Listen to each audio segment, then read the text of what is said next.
Hello, this is the Exodus 4 recap for youth group lesson for January 22nd, 2025. So we are going to start by reading Exodus 4, 1 through 17. So I'm going to have you pause the video here and go ahead and do that. Okay, I'm going to highlight verse 4:3 for us. The Lord said, "Throw it on the ground." Moses threw it on the ground, and it became a snake, and he ran from it.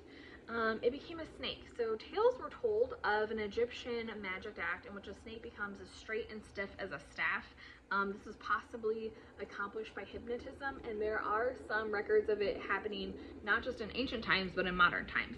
So this sign given to Moses was the opposite. We've talked about how Christ's kingdom was the backwards, the opposite, the upside down kingdom, right? The first shall be last, and the poor will be wealthy, and the servants are going to lead. Okay, so this is kind of that same thing of God subverting the narrative, God changing what we expect to happen, and instead showing us his priority through that. So this raises the possibility, and I can't know for certain, but this raises the possibility this sign is intended as an obvious reversal of Egyptian magic. So my question for you is, what do you think? Why do you think God chose this sign in particular? Those are two of the main study questions that we're going to be discussing in youth group tonight, because I am recording this ahead of time. So 14, this staff. I will read you, 17. For verse 17. I'll read you that one real quick. I'm assuming you've already read this chapter here. Okay. 17. Take this staff in your hand so you can perform signs with it. All right. So this becomes a symbol of God's presence and his power. This is not a magical object. This is not Harry Potter's wand or his invisibility cloak. The staff isn't special. It's only special because God is using this staff. God is using a material object, and this is very different from our cultural perceptions of magic. When Harry Potter goes into Ollivanders, we are told you don't choose the wand chooses you. Okay, that is not what this staff is. This staff is just a walking stick, but God is giving it power. God is the one doing the power, and it's through Moses. Okay?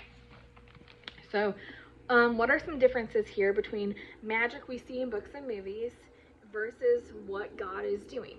I like Harry Potter, so I frequently use that as an example, but other examples could be the magic we see in Marvel movies, because that is superhero power, but it's similar to magic. There are lots of magic in our culture. There are lots of magics in the things that we consume. So really anything that you can think of, okay, this is this thing that is subverting normalcy, reality, the narrative, what we expect to happen. And then so we have this magical object versus we have this God who is doing a miracle through an object. Okay. Did Moses get any instructions? This is another study question 4.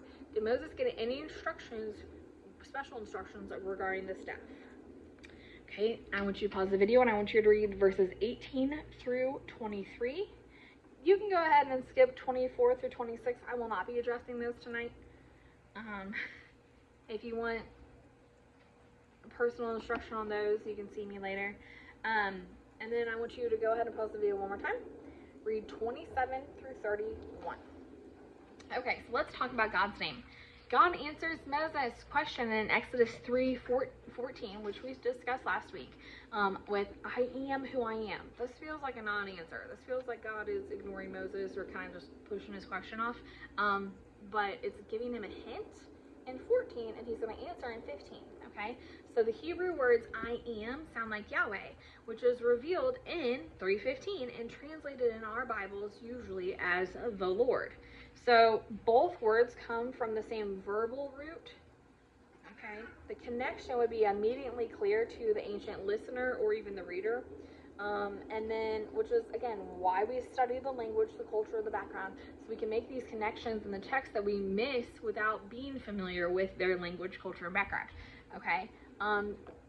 Ancient people believed that a name revealed the essence of a person. We touched on this last time, but God is revealing not just his name, but he's revealing kind of his essence, what makes him him. Makes sense? Okay. And then in the Bible,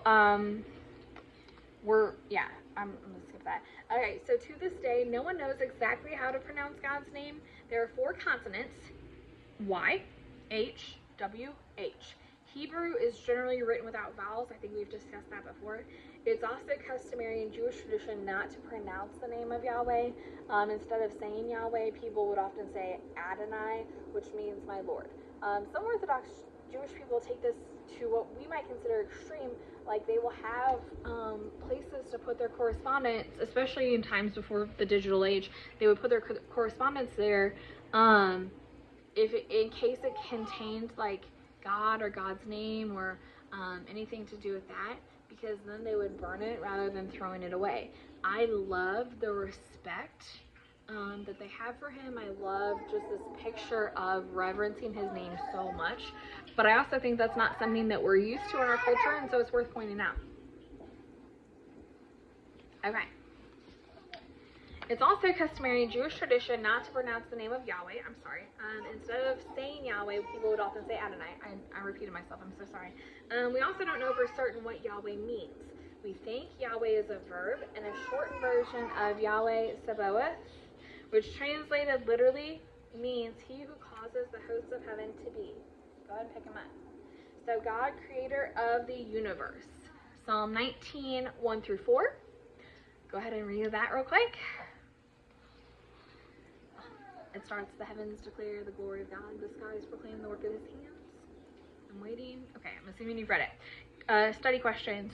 What does it mean that God created the heavens? When you pray, do you remember that you're talking to the one who made the world and everything in it, including you? Are we reverencing his name? What are some of the ways that we can honor God as creator? What are some of the ways we can honor God's name in our own lives? All right, this has been your youth group recap. Thanks for watching.